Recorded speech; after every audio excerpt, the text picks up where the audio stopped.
Hello दोस्तों, welcome back to PW ज्ञान कोश। दोस्तों, जब भी आपके दिमाग में कोई सवाल आता है तो क्या चीज आपके पास में सॉल्यूशन के तौर पे दिखाई पड़ती है? शायद हमेशा हर कोई एक ही बात करता है कि क्यों ना गूगल कर लें। अरे भाई, गूगल कर ले, जवाब मिल जाएगा। अब यहां पर जब कभी भी हमारी प्रॉब्लम्स होती है तो उनको हम जब गूगल करते हैं तो हमारे सामने एक बड़ी समस्या आती है कि भाई हमें क्या चीज चाहिए है और क्या आप प्रोवाइड कर रहे हो, उसके बीच में मिसमैच। कैसे? हमने कोई सवाल किया कि भाई एक्स वाई जेड हमारे यहां पे इश्यू चल रहा है, उसको हम कैसे सॉल्व करें, या फिर भाई मुझे कुछ चीजों में प्रॉब्लम आ रही है, प्लीज सजेस्ट सम सॉल्यूशन। तो वहां पर गूगल क्या जवाब देता है? आपके लिखे हुए जो कीवर्ड्स हैं, जिनको हम टेक्निकली टैग्स बोलते हैं, उन कीवर्ड्स को रीड करेगा और उनके आधार पर आपको डिफरेंट डिफरेंट वेबसाइट्स में जहां जहां पर भी वो कीवर्ड मैच करेगा वो आपके सामने लाके खड़ा कर देगा।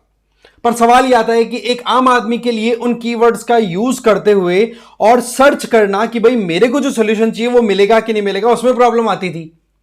अब यहां पर क्या है, इसी चीज को सॉल्व करने के लिए चैट जीपीटी ने अपना एक सर्च इंजन लॉन्च किया है और इस सर्च इंजन ने एक नए डिबेट को स्टार्ट कर दिया है। सबसे पहली चीज तो ये, चैट जीपीटी जो है ओपन एआई कंपनी है उसका है, और उसमें ये सर्च इंजन का काम क्या होगा कि आपको आपके रिजल्ट्स भी देगा, प्लस साथ ही साथ आपको बहुत कुछ इस तरीके से आंसर परोसेगा, आपको लगेगा कि भाई मुझे यही चाहिए था। अब इसमें डिबेट क्या हो रहा है कि क्या गूगल खतरे में है? क्या गूगल जैसा जाइंट सर्च इंजन बिल्कुल खत्म हो जाएगा? क्या उसका गेम ओवर हो चुका है?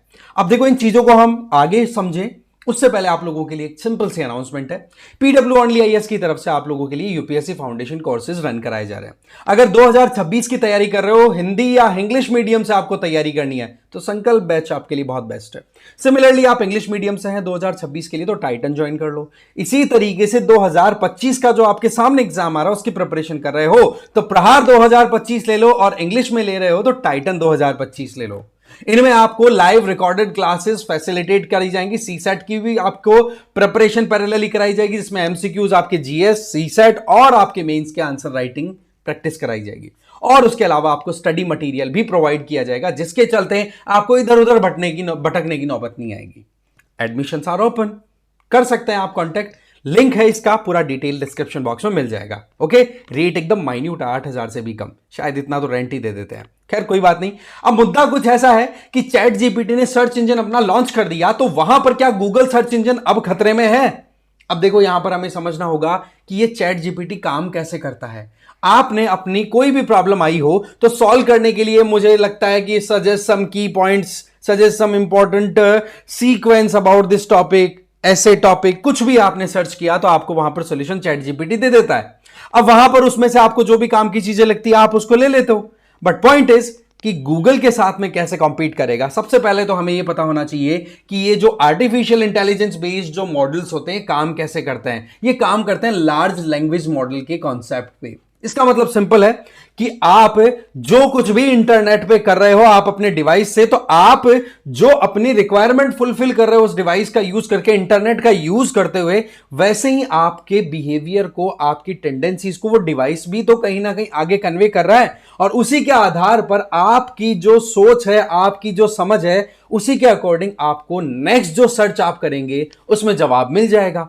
ऐसे में आप किसी भी लैंग्वेज में जाओ, किसी भी तरीके का क्वेश्चन करो, वहां पर आपको लगता है कि आपको एक बहुत ही समराइज्ड, ट्रांसलेटेड और जो आप चाहते हैं उसके अकॉर्डिंग आपको आंसर मिल जाता है। एग्जैक्टली वैसे ही जैसे कि हमने हमारे पिताजी या माताजी या बड़ों से किसी से सवाल किया हो और वो आपको एक फॉर्मेटिव मैनर में आंसर देते हो। तो एग्जैक्टली यही मेथड यहां पर आर्टिफिशियल इंटेलिजेंस जो है वो यूज करती है, और उसी के आधार पर चैट जीपीटी ने अपना chat GPT search engine launch कर दिया है।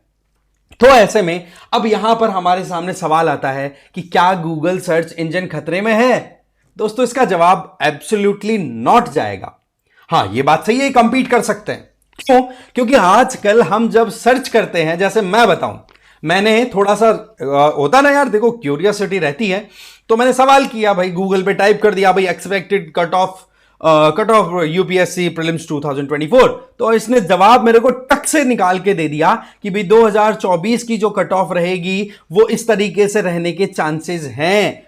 अब ये कहां से निकाला? अब देखो, ये जनरली कोई एक इंडिविजुअल पहले सर्च करता था तो आपके सामने लिस्ट आती थी कि हाँ भाई पीडब्ल्यू ओनली आईएएस ये कह रहा है, अलग अलग कोचिंग सेंटर वाले ये कह रहे हैं। अब आप इतना माथा लगाओगे क्या?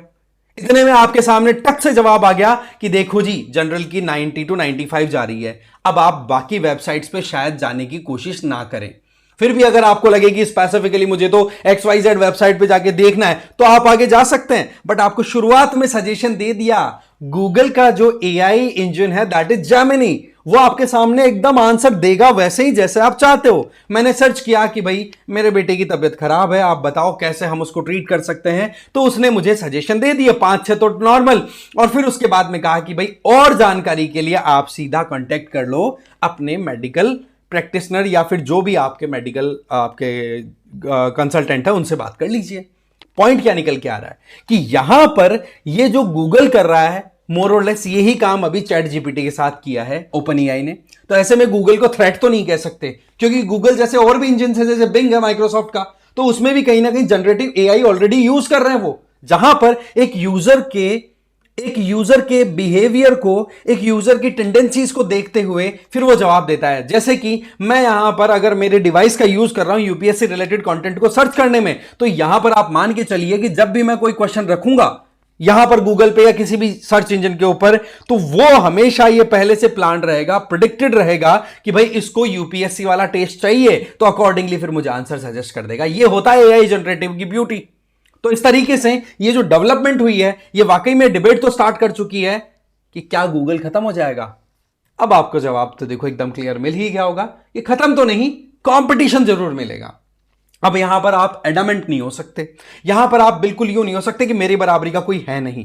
एक जमाना था, मैं आपको बताता हूं, जब याहू नाम से एक पूरा प्लेटफॉर्म चलता था, उसके पास में गूगल की तरफ से रिक्वेस्ट गई थी कि हमें आपके प्लेटफॉर्म पे लॉन्च होने का मौका दो। इस तरीके से कोलैबोरेशन की बात हुई थी, याहू ने कर दिया मना। एडामेंट था अपनी बातों पर, बड़ा एरोगेंट था। एरोगेंसी का रिजल्ट यह हुआ कि गूगल ने इतने गजब के इनोवेशंस कर दिए, रिजल्ट यह हुआ कि आज याहू को कोई याद ही नहीं करता, है ना।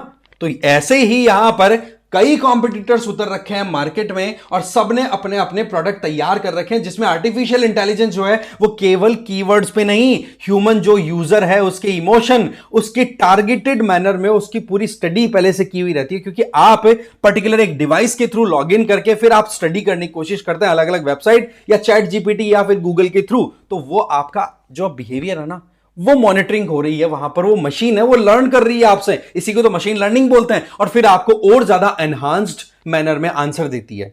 इसका मतलब यह हुआ कि शुरुआत हुई आपके थोड़े से क्वेश्चन आंसर से, फिर आपने जब अच्छे अच्छे आंसर मिलना स्टार्ट हुए तो टाइम बिताया, ऐसे में आपका बिहेवियर क्या, आपका टेस्ट क्या है, उसके अकॉर्डिंग अब आपको जवाब मिलने स्टार्ट हो जाएंगे। और यही प्रोसेस मोर और लेस एआई कंटिन्यू करता चला जाता है, इसीलिए बोल दिया गया आर्टिफिशियल इंटेलिजेंस। एग्जैक्टली वैसे ही जैसे करत करत अभ्यास जड़मती होते सुजान, आप जब भी अपनी तैयारी करते हैं तो पहले टेस्ट में अच्छा परफॉर्मेंस नहीं दिया तो दूसरे में क्यों लाओगे अच्छा? क्योंकि आपने एनालिसिस किया है, आपने ऑब्जर्व किया है, आपने लर्न किया है। Exactly same thing is happening with these AI tools. आई बात समझ में?